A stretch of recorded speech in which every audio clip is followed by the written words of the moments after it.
Et à une fille de... Ah, le prophète marié à une fille de 9 ans. Ça, c'est un sujet très intéressant, vraiment très intéressant. Et je dois dire qu'il a sans doute été la plus grande motivation pour moi, parce que moi, je me suis traité de pédophile, hein, dans un milieu où il y a eu du trou, il y a eu plein de choses, et puis en plus, je deviens musulman. Évidemment, on dit, oui, toi, maintenant, tous les hommes, tous les musulmans, potentiellement, sont des pédophiles. Donc, moi, ça m'a touché. Ça m'a vraiment touché.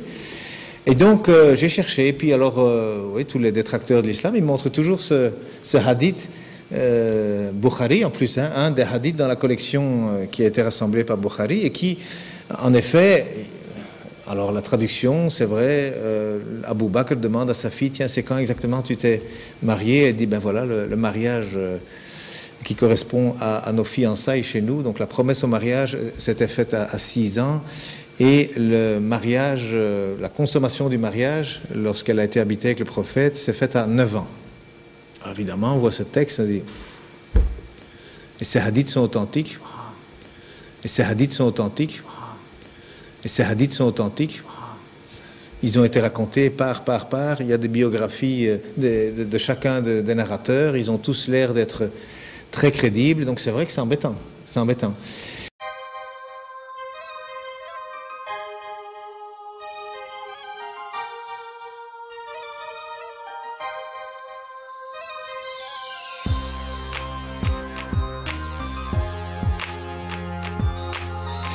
Et puis j'ai eu vraiment la grande joie de rencontrer un docteur en islamologie qui donne cours à Halifax au Canada, un Égyptien d'ailleurs à l'époque, enfin d'origine. Et puis il m'a dit, mais non, elle n'a pas 9 ans. Je dis, non, mais c'est hadith. Oui, non. Non, il dit, les chiffres, il dit, t'es né en quelle année? En 59. Donc, il dit, t'as quel âge? Ben, je disais mon âge. Non, t'as dit 59. T'as pas dit 1959. T'as dit 59. C'est 2011 aujourd'hui, t'as 1951 ans, c'est tout. Parce que 2011, moi 59, c'est... Non, attends, je suis né en 1951. Ah oui, mais tu l'as pas dit. Oui, je l'ai pas dit, non, enfin, tout le monde le sait. Voilà, il dit, tout le monde le sait. Il dit, moi, quand je présente mon livre, il dit, je dis, c'est mon 27e. Mais tout le monde sait que c'est après le 400e. Ça veut dire que j'ai écrit 427 livres et je dis, c'est le 27e. Mais en arabe, je peux le faire comme ça. Mais quand il dit je le fais en anglais ou en français, je dois dire c'est le 427e parce qu'il n'y a pas cette habitude. Or, l'arabe, il n'y a pas cette habitude. Et c'est vrai, j'ai réfléchi à ça, je dis tiens, c'est intéressant. Et j'étais à Fès et on regardait un mouton. Ah, un mouton, bien tinu khemsin, 250 dirhams. Oh, je dis c'est pas cher ça. Ça fait 25 € pour un mouton. Et je dis c'est pas cher. Oui, je dis oui, moi je le prends. Et puis il me dit oui. Je donne 250. Non, c'est après les 1000 dirhams. Tout le monde sait que c'est au moins 1000 dirhams pour le mouton. Donc c'est 1250. Ah.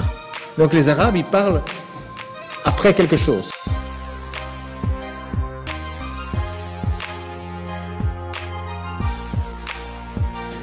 Il y a une philosophie autour des chiffres qu'il faut connaître dans les langues, autrement on est à côté de la plaque. Donc ce hadith, en réalité, 6 ans et 9 ans, c'est après quelque chose, mais ce n'est pas nécessairement après la naissance.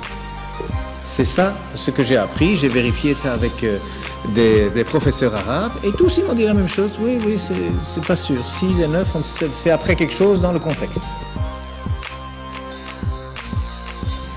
Et donc j'ai fait la recherche. Et puis j'ai été regardé autour de l'histoire, parce que en plus il n'y a personne qui a fait la remarque du temps du prophète. Il n'y a même pas un ennemi qui a dit regardez le vilain.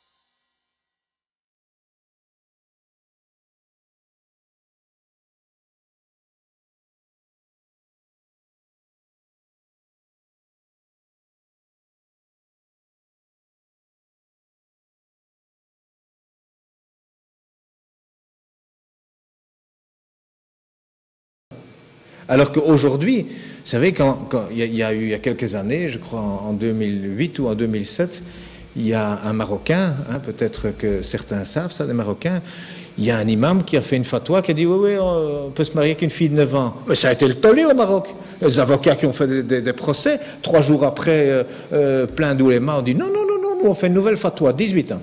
C'est quoi ça, 9 ans, vous êtes malade ou quoi? Donc les Arabes, non, ils n'acceptent pas qu'on se marie avec une fille de 9 ans.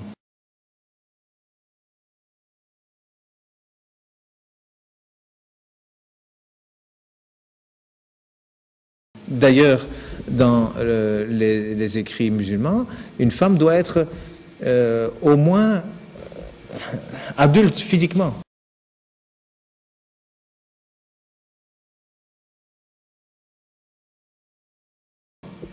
Même si le mariage se fait à 3 ans, à 6 ans, parce que ce sont des promesses de mariage, hein, c'est les femmes qui s'arrangent entre elles pendant la lessive, comme ça faisait d'ailleurs ici en Europe aussi, hein, qui se disent tiens, t'as vu ta fille, elle intéresse mon fils, ce serait pas une bonne idée de les marier. Ben, chez les Arabes aussi ça se fait, hein, c'est tout. Hein. Et alors on dit bon voilà, allez, hop, ils sont mariés. Ça veut dire qu'à partir de ce moment-là, on peut les laisser ensemble. C'est correct. Tout ce qu'ils feront alors, c'est voilà, c'est bon. Mais la consommation du mariage ne peut pas se faire avant qu'ils soient adultes.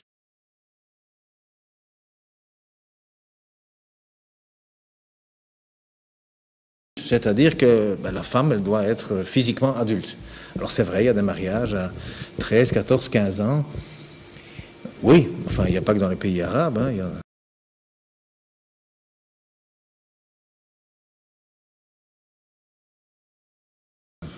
Mais pas comme dans les pays musulmans, il y a plein de pays. Déjà en Europe, il y avait des mariages avec des petites filles de 6 ans. Il y a des rois qui sont allés se faire marier devant le pape, ici en Europe. Mais plusieurs, hein, avec des petites filles de 5-6 ans. Et eux, ils les prenaient chez eux à la maison. Hein. Bon, c'est pas le catholicisme. Hein. Quand on voit maintenant les scandales qu'il y a, c'est clairement contre l'éthique chrétienne de faire toutes ces histoires. Un adulte ne va pas dans le pantalon des enfants, ça ne va pas. Donc ça veut dire que dans cette histoire musulmane, ça n'est pas accepté non plus.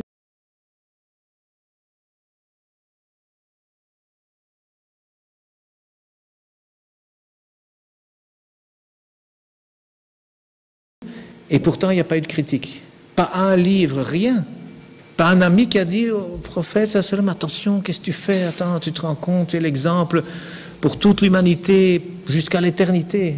Ne fais pas ça. Non, et rien. Personne n'a rien dit. Donc, ça veut dire que c'est peu crédible. C'est très peu crédible.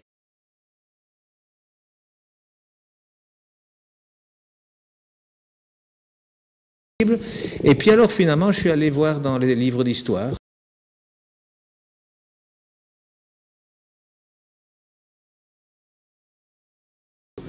Et puis alors, on voit qu'il y a une sœur Asma, il y a des parents, le père Abou Bakr, qui est le premier converti, le premier compagnon du prophète, et alors, il y a les dates. Il y a les dates, eh bien, entre le début de la révélation, donc le premier message, et le mariage, il y a 13 ans. Parce que le mariage, la consommation du mariage, en tout cas, elle s'est faite 1 an après la migration, donc 1 an après le mouvement vers Médine, et donc lorsque la mosquée était finie, après le mois de Ramadan, il y a le mois de Shawwal, et au mois de Shawwal, ils sont habités ensemble, voilà. Donc, 13 ans après que son père soit converti, elle s'est mariée. Et la grande sœur, elle avait 10 ans de plus. Dans tous les livres, elle avait 10 ans de plus. Alors, si elle avait 10 ans de plus, ça veut dire que c'est bien si on connaît son âge. Alors, quand on fait la recherche pour savoir quand elle est née, Asma, parce qu'en plus, elle, c'était, je crois, la 12e ou la 17e convertie, eh bien, elle était la secrétaire du prophète. Donc, la grande sœur d'Aïcha, qui s'appelle Asma, elle était la secrétaire du prophète. Donc, elle a écrit beaucoup, et on a beaucoup écrit sur elle, donc c'est très difficile de faire de la censure autour de quelqu'un qui a beaucoup écrit.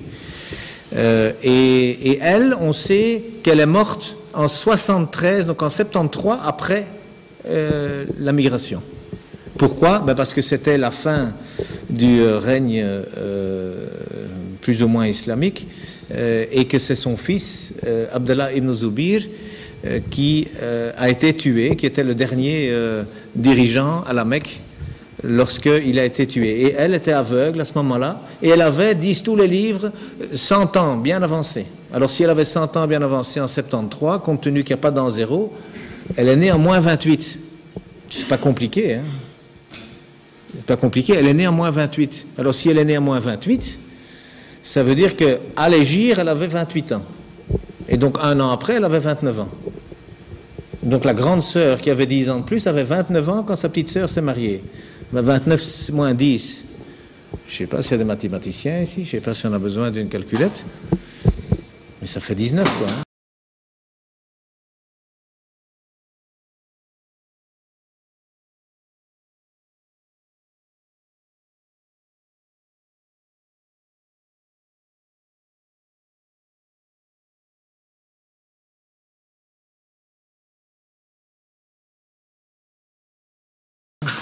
Et en arabe, eh bien on peut dire ça. Tis'ata sanawat ba'da ashara sanawat. Ça veut dire 9 ans après la dizaine.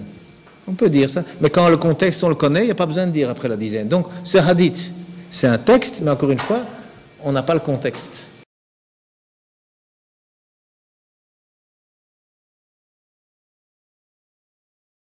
Parce que les hadiths, c'est le défaut qu'ils ont, c'est qu'ils ne reprennent pas non plus toujours le contexte. Alors même si les mots sont exacts, donc cet âge pouvait très bien être 19 ans ou 29 ans, dépendant, ou même 9 ans après un autre événement, si il y avait eu question de cet événement.